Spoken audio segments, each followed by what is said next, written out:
I'm Morfox. Today I'm going to talk about a Spanish thriller from 2022 called Welcome to Eden. A big company lures some popular bloggers to a deserted island to supposedly promote a new energy drink. But in reality, the corporation's goals are quite different had they known what awaits them. A young girl wakes up on the island and tries to find her friend Judith, but instead of a friend, she finds a bottle of their signature drink, of Blue Eden, and remembers fragments of a past party 2 days ago. The blogger Zoo received a text message from an unknown number in which an anonymous person sent a video announcing the Eden Project. Parties that are organized on Paradise Island for young people at the same time. Behind several monitors sits a t-shirt who, at breakneck speed, browsing through thousands of pages selecting of candidates without hesitation. But despite the rule, she invited with her friend Judith. Arriving at the specified address, the girls hesitated. Looked more like an abandoned industrial zone, but when they saw another member of Aldo's company, the girls relaxed a little. A drone flies up and circles around. He invites the contestants to follow him out the door. A guy in a balaclava opens the door, but that doesn't stop Aldo. Walks up to one of his own kind, hoping to get some information, but nobody knows anything yet.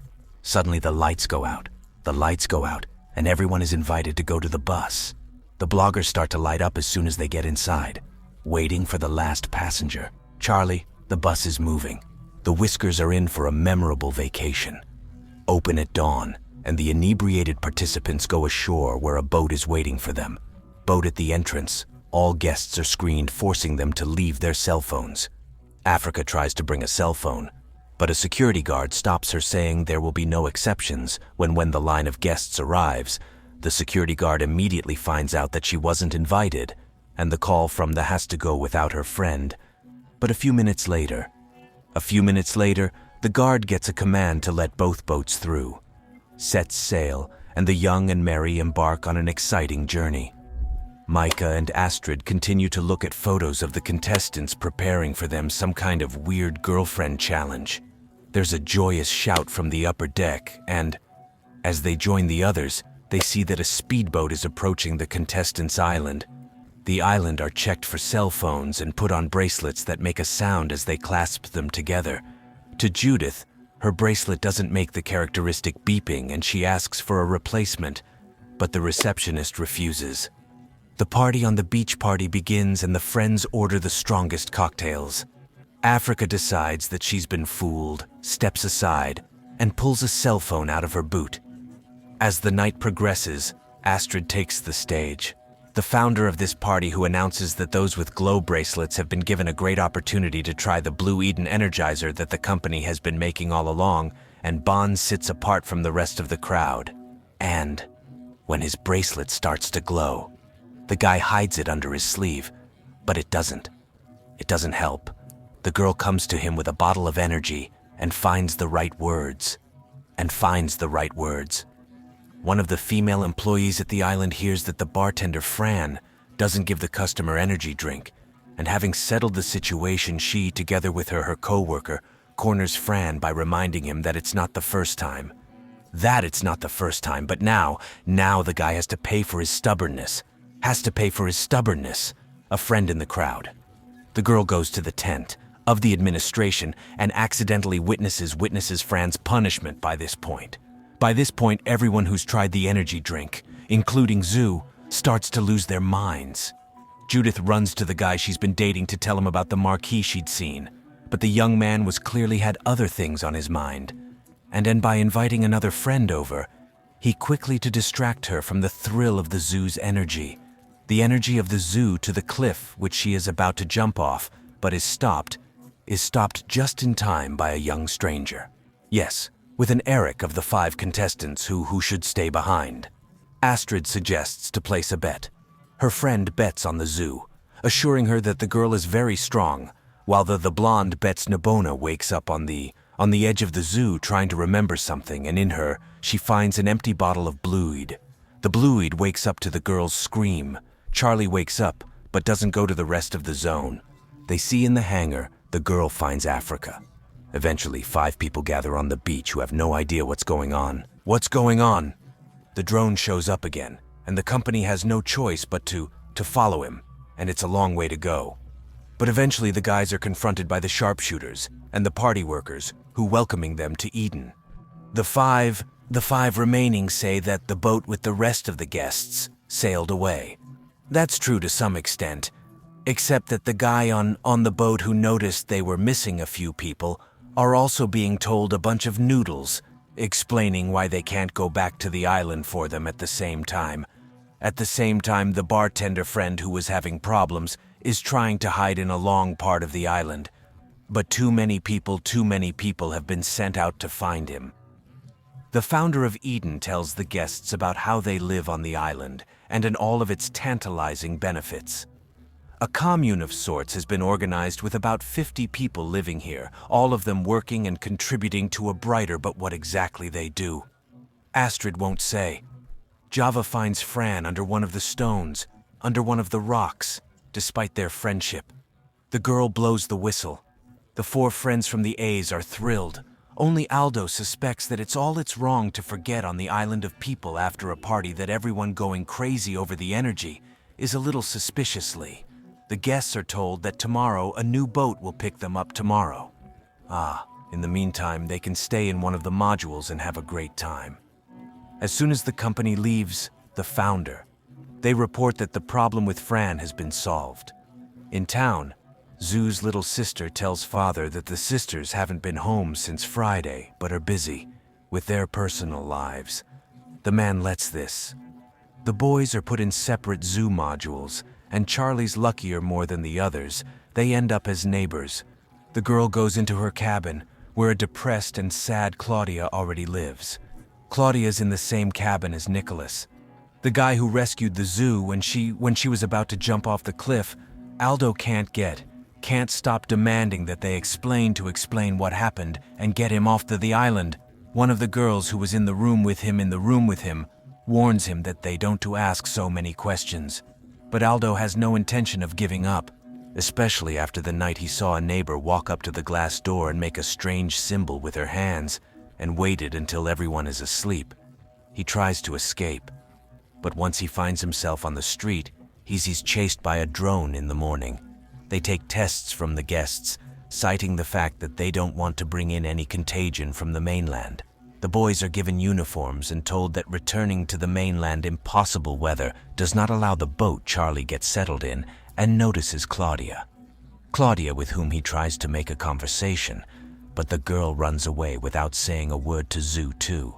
Tries to meet someone and notices the guy she's traveling with at the party. She tries to catch up with him to find out where her friend has gone. But the strange community resident refuses, claiming he doesn't know Judith, and Zoo has him confused with someone else, for he sees Alma, the girl from the beach, trying to gain the guy's trust by promising him to help him deal with his marital. Aldo still stands his ground and steals a car and tries to escape, but he's immediately followed by a car chase that makes it look like it's some kind of game by evening. Zova starts to get homesick, sharing this with Nicholas at the same time. Gabby's little sister is brought a box supposedly paid for by the zoo. A box supposedly paid for by Zoo at camp. Zoo returns just in time as he is being honored for his vigilance and dedication to the fraternity. The honoree has the right to choose who will speak at the ceremony, and she chooses the Zoo that has a story to tell about herself. As the girl candidly reminisces about the little things of her life, her sister Gabby sadly looks at her birthday cake and reads a message from her sister, asking her not to look for her so she can spend alone for a while. Astrid is giving the guests some kind of weird training session where everyone starts hugging, and so far, there's no love at all in the empty apartment. Gabby's suffering from resentment over being dumped, and her sister wakes up at night with a call from her sister that there's a boy watching her through the window she's never seen before. The company reports that the weather has cleared up and the boat will soon be able to take them home, but Aldo doesn't believe the promises, thinking they're being fooled. Gabby calls her mother and asks for help finding her sister. To find her sister, but while the girl is out there sounding she's having a great time, Nicholas invites her to go for a drive and go scuba diving. Zoo's mom moves in. to Gabby's place despite being forbidden to go near her daughters, but she's not much help. She thinks the eldest daughter is just out and will be back soon. The community is discussing pressing matters. Why is everyone gathering at the same place where Zoo and Astrid spoke yesterday? The founder is once again impressing upon her charges that no one cares about them but her. Also announces that their guests will soon are going home, and in honor of that, at sunset. At sundown they'll be hosting another party.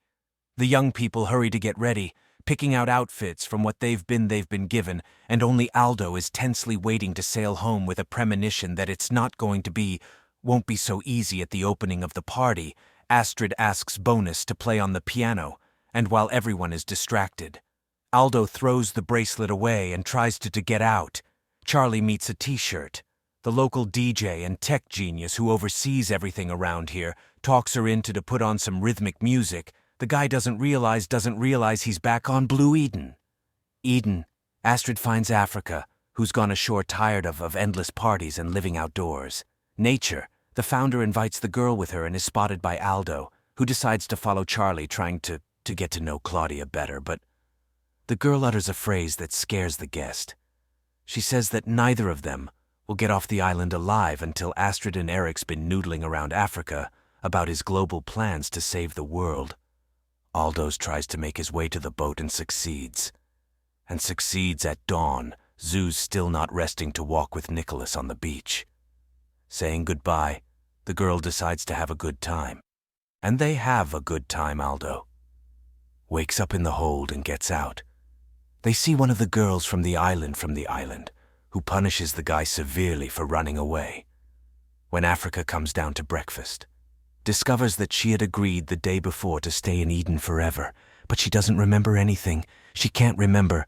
The girls slip her a contract, but she only agrees to sign it after studying the zoo. She wakes up on the beach, in the arms of Nicholas. Despite what happened between them, the girl is determined to get home, even though she promises her boyfriend that she'll be back. Gabby can't stop asking for help, realizing something's wrong with her sister. Something's wrong, but everyone around her, including the mother's, sure she'll be back. But the families of the cop family, seeing how worried the little sister's distress, but a cop buddy of the family, seeing how worried the younger sister is, to the precinct to help calm Gabby's nerves, gathers her friends, reminds them that there's a speedboat is coming for them. In Aldo's room, the girl finds out that he didn't come to spend the night because he and his new girlfriend comes to the cast-ride reception, and the guy informs the founders that he's decided to stay on the island. The guy is also, they slip him a contract, and unlike Africa, he signs it right away. Nicholas tells the zoo that no one can to find their buddy Aldo by this time. Zoo already knows that Claudia told Charlie that Knight had told Charlie that they weren't getting off to the island alive, and she doubts they will be able to leave. But her buddy promises her to be on the lookout and protect her friend Belle. One of the girls in the community is also trying to find out where Aldo is, and she's asking for help a friend who will participate in the search on Astrid Africa's advice. Mikey's computer leaves a message for her multi-million-dollar audience, announcing that she's leaving social media to do something to help the blogger get over boredom. T-shirt takes her to the beach to unwind. Gabby interrupts things in her sister's room, and finds the cell phone she left at home, Belle's buddy. Taking advantage of her relationship with a guy from level 2, steals his pass and gives it to Belle's girlfriend, and gives it to his girlfriend. Belle rushes to the monitors to find out something about the Baldo, and finds out that the guy's been expelled under the EID profile. The girl's fate is still being decided. Belle sees the owner of the pass discovered it missing, and the girl hurries off to drop off the card at the hayride where the guy's been. A guy was having fun, but Zoo's cell phone comes up a message from a guy who's back from the party in Eden. Gabby tries to get to find out more about the strange place, but the person she's talking to can't talk right now, and the girls have to take care of there with a broken mom. Dad and Bona, too, starts looking for a boyfriend. He hires not a young woman who deals with